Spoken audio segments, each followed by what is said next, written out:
Dadahaw! Samahan nyo kaming maglaro dito sa batting cage at gusto namin itry kung paan laruin to.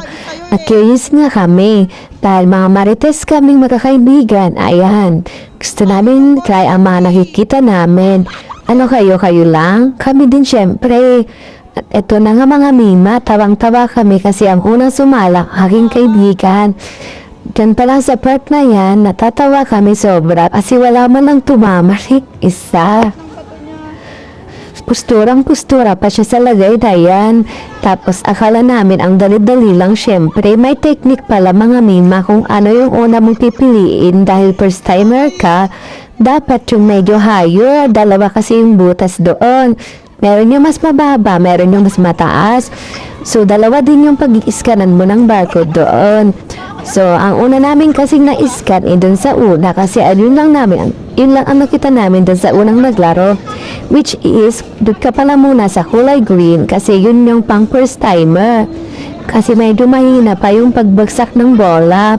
Kaya ayan tuloy, tignan mo nung ako na yung sumalang, pinapil ko, akala man dali-dali lang. Pag pinapanood mo siya, tapos pati ikaw na lang pala dapat ang magtatago dun sa bola. Ha ha ha. Yan na nga, nakikita nyo naman siguro. Isa lang yata ang natamaan kung hindi pa maganda yung bagsak ng bola dyan.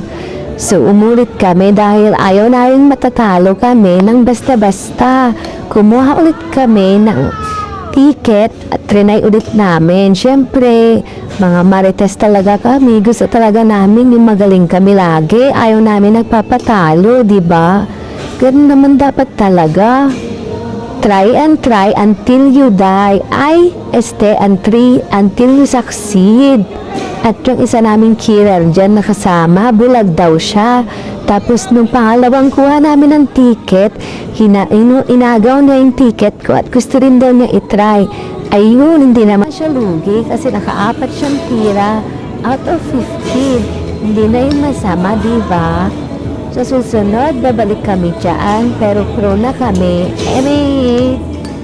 Guys, dyan na lang kayo pumunta. 45 NTD lang naman, 15 balls na yun, kaysa kung saan-saan pa kayo pumunta.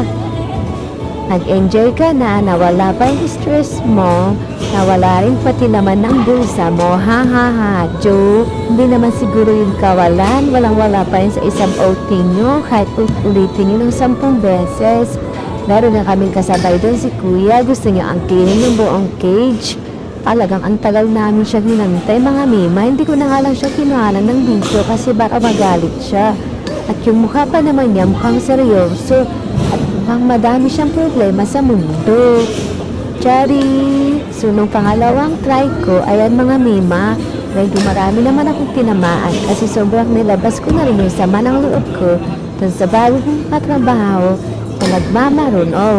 Joke lang, issue. So ayun lang mga mima for today's video. Bye bye!